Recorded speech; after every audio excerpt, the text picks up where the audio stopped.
ہم لوگ گلستان جوہر کراچی میں رہتے ہیں۔ یہ بات ہے 2010 کی 30 جون کی وہ رات جب میرا بیٹا چھت پر سونے کے لیے گیا اور اس کے بعد وہ کبھی ہمیں نہیں دکھا۔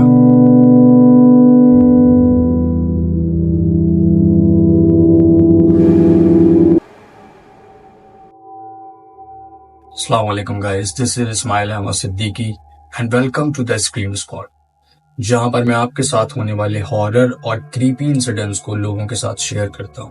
تو اگر آپ بھی اپنی کوئی اسٹوری مجھ سے شیئر کرنا چاہتے ہیں تو لنک ڈسکرپشن میں موجود ہے، وہاں پر جا کر آپ لوگ مجھے ای میلز کر سکتے ہیں اپنی اسٹوریز۔ یہ اسٹوری ہمیں بھیجی ہے کامران احمد نے گلستان جوہر کراچی سے۔ So let's start the story.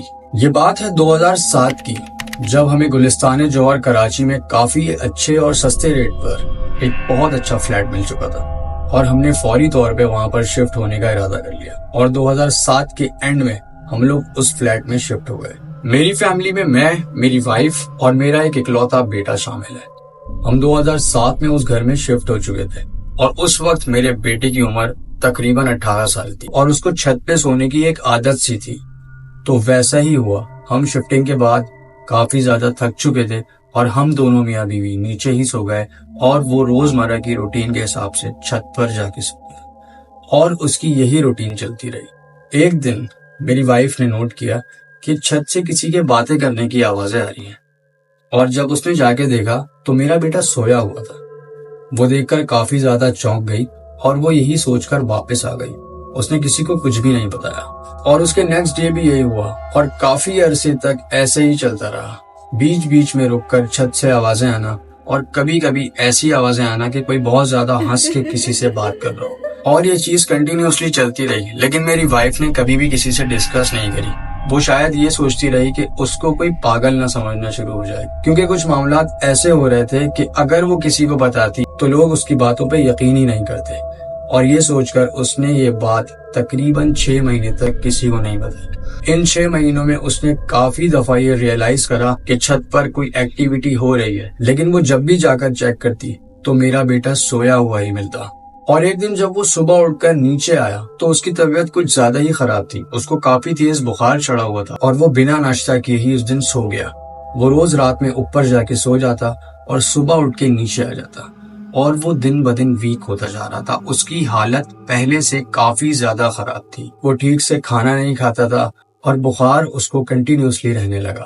تو ہم نے سوچا اس کو کسی اچھے ڈاکٹر کو دکھا دیا جائے، اور ہم اس کو اپنے فیملی ڈاکٹر کے پاس لے کر بھی گئے، جنہوں نے اس کا پراپر چیک اپ کیا، اور پراپر چیک اپ کرنے کے بعد ساری رپورٹس اس کی میڈیکلی بالکل ٹھیک آ رہی تھی۔ ہم دیکھ کر کافی زیادہ حیران ہو گئے کہ اس کی حالت دن بدن بگڑتی جا رہی ہے، اور یہ بالکل بھی پہلے جیسا نہیں ہے، نہ اس کا بیہیویئر پہلے جیسا ہے اور نہ ہی اس کی صحت اب ویسی رہی ہے۔ یہ سوچ کر ہم دونوں میاں بیوی کافی زیادہ پریشان ہو گئے، کیونکہ یہ ہمارا اکلوتا ہی بیٹا تھا اور بچپن سے ہم نے اس کو بہت زیادہ لاڈ پیار سے پالا تھا۔ اور فائنلی بہت ڈھونڈنے کے بعد ہمیں ایک ایسا ڈاکٹر مل ہی گیا جس کی دوائیوں کا اثر ہمارے بیٹے پہ ہونے لگا، اور ہمیں لگا ہمارا بیٹا ٹھیک ہو رہا ہے۔ 2 سے 3 ہفتے گزرنے کے بعد ہمیں ایسا فیل ہونے لگا کہ ہمارا بیٹا واپس سے نارمل لائف میں آ گیا ہے، اور ٹھیک ہونے کے بعد وہ نارملی اپنی روٹین کے حساب سے چلنے لگا۔ وہی دن میں نیچے آ کے سونا اور رات کے ٹائم اوپر چھت پہ جا کے اپنا بستر لگا کے لیٹ جانا۔ لیکن انہی دنوں میں اس کے اندر ایک چینجز آ رہی تھی، جو کہ میں نے اور میری وائف دونوں نے نوٹ کری۔ وہ کچھ لڑکیوں کی طرح بیہیو کرنے لگا، کچھ چوڑیاں پہننا، کنگن پہننا اور فیس پہ میک اپ کرنا۔ ہم یہ دیکھ کر کافی زیادہ چونک گئے تھے، کیونکہ ہمارا بیٹا کافی زیادہ دیندار تھا اور ہمیں بالکل بھی توقع نہیں تھی کہ ہمارا بیٹا کچھ ایسا کر سکتا ہے، اور یہ سب اس کو کرتے ہوئے دیکھنا ہمارے لیے کافی زیادہ تکلیف دہ تھا، اور کافی ٹائم تک ایسے ہی چلتا رہا۔ وہ کسی فیملی فنکشن میں بھی نہیں جاتا تھا، شاید وہ خود اندر سے ایسا فیل کرتا تھا کہ جو بھی میں کر رہا ہوں وہ غلط ہے، اور یہی سب چلتا رہا۔ 3 سے 4 مہینے گزر چکے تھے اس بات کو، اور ایک دن اچانک رات میں 3 سے 4 بجے کے درمیان وہ سیڑھیوں سے ہڑبڑاتا ہوا ہمارے پاس آتا ہے، اور ہم دونوں میاں بیوی کو نیند سے جگاتا ہے اور کہتا ہے پلیز مجھے بچا لو، ان لوگوں سے مجھے بچا لو، یہ لوگ مجھے لینے کے لیے آئے ہیں۔ اور ہمیں خود بھی سمجھ نہیں آ رہا ہوتا کہ وہ کس کی بات کر رہا ہے، اور وہ بیچ بیچ میں ایک اور بات کہتا ہے کہ اس عورت سے بھی مجھے بچا لو، یہ مجھے لے جائے گی۔ وہ کافی زیادہ ڈرا ہوا تھا اور کانپ رہا تھا۔ تو اس بار ہم دونوں نے ڈسکس کرا آپس میں، اور اس کو کسی ڈاکٹر کے پاس لے جانے کے بجائے ہم نے اس کا روحانی علاج کروانے کا سوچا، اور ہم اس کو ایک مولوی صاحب کے پاس بھی لے کر گئے، اور انہوں نے اس کا علاج پراپر طریقے سے شروع کیا، اور دن بدن وہ بہتر ہو رہا تھا۔ اور یہ دیکھ کر ہم دونوں میاں بیوی بہت زیادہ خوش تھے۔ وہ نارمل طریقے سے کھانا کھاتا اور اپنے روزمرہ کے کام بھی خود سے ہی کرنے لگا، اور 3 سے 4 مہینے تک اس کا وہ روحانی علاج چلنے کے بعد ہمیں لگا وہ بالکل ٹھیک ہو گیا ہے۔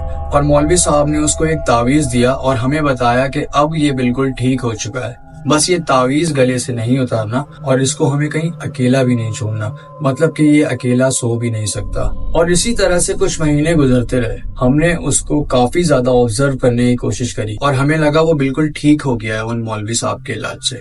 اور ایسا ہی تھا کہ وہ کافی زیادہ نارمل ہو گیا تھا، اب وہ نارمل طریقے سے کھاتا پیتا، اور اس کی صحت بھی اچھی ہو رہی تھی۔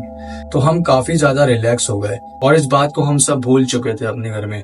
2 سال گزر چکے تھے اس بات کو، اور اب ہمارا بیٹا بالکل ٹھیک تھا، اور ہم سب اس چیز کو بھلا چکے تھے کہ اس کو کبھی کچھ ہوا بھی تھا۔ اور ایک دن اس نے میری وائف کو کہا کہ امی، آج میں چھت پہ جا کے سو جاتا ہوں، میرے گلے میں تو تعویذ ہے، مجھے کچھ بھی نہیں ہوگا انشاءاللہ۔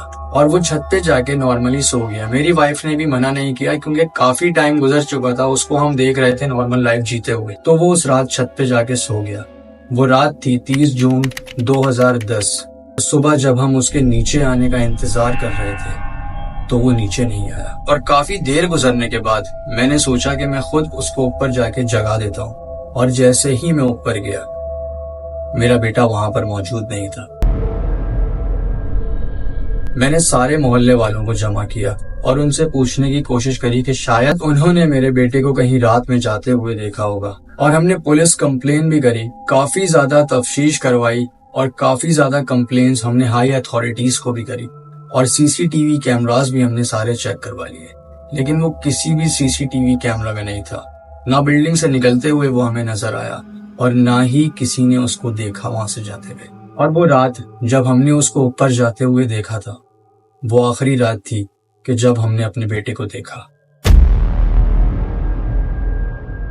دس was the real story of Gulistan Jauhar Karachi, اور ایسی ہی ریئل اسٹوریز کے لیے میرے چینل کو لائک کریں، سبسکرائب کریں، اور پلیز مجھے سپورٹ کر دے جائیں، کیونکہ آپ لوگوں کی سپورٹ کی وجہ سے ہی آج میں یہاں پر ہوں، اور میری 3 ویڈیوز بھی بہت زیادہ جلدی گرو کر رہی ہیں۔ اور اگر آپ لوگ ایسی ہی اور اسٹوریز دیکھنا چاہتے ہیں تو پلیز مجھے کمنٹ کر کے ضرور بتائیے گا۔ Thank you so much. This is Ismail Ahmed Siddiqui. اللہ حافظ۔